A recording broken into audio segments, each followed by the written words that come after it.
आजादी के लिए बलिदान देने वाले स्वतंत्रता संग्राम सेनानियों पर आधारित चित्र प्रदर्शनी का शुभारंभ करने केंद्रीय मंत्री प्रहलाद पटेल जबलपुर पहुंचे, जहां केंद्रीय मंत्री प्रहलाद पटेल ने प्रदर्शनी का जायजा लेने के साथ ही प्रदर्शनी को निहारा।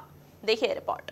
जी हां, जबलपुर के पीएसएन कॉलेज भवन में स्वतंत्रता संग्राम सेनानियों पर आधारित चित्र प्रदर्शनी का शुभारंभ केंद्रीय मंत्री प्रहलाद पटेल द्वारा किया गया। इस दौरान उन्होंने चित्र प्रदर्शनी का जायजा लेकर जानकारी भी ली। केंद्रीय मंत्री प्रहलाद पटेल ने कहा कि हमारे गुमनाम शहीदों की जानकारियां आना चाहिए। पीआईबी भविष्य में और भी स्थानीय दस्तावेजों के साथ आगे बढ़ेगा। उन्होंने शहीदों की जानकारी भी साझा की। के 75वें वर्ष में जो अमृत महोत्सव के कार्यक्रम है, उसमें सारे मंत्रालय अपने अपने तरह से आयोजन कर रहे हैं।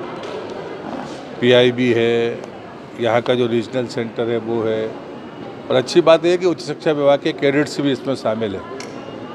मुझे लगता है कि स्थानीय शहीदों को जो लक्ष्य है वो ये है कि हमारे गुमनाम शहीदों की जानकारियाँ आनी चाहिए, और मुझे लगता है कि पीआईबी भविष्य में और भी स्थानीय जो दस्तावेज होंगे उनकी उपलब्धता के साथ में आगे बढ़ेगा।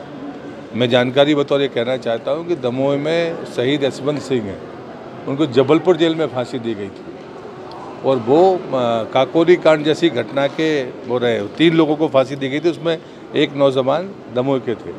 तो वो कार्यक्रम भी अभी जीएसडीएस करने वाला है, एक कार्यक्रम है।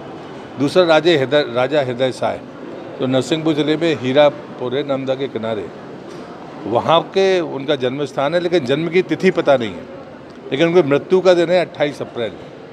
उस पर भी कार्यक्रम हो रहा है। 1842 की क्रांति के वो नायक थे। तो मुझे लगता है जैसे बुंदेला विद्रोह बाद में कहा गया, वो वास्तव में उसके नायक राजा हृदय साय थे। तो ऐसी चीज़ें आनी चाहिए ताकि आने वाली पीढ़ी को पता हो।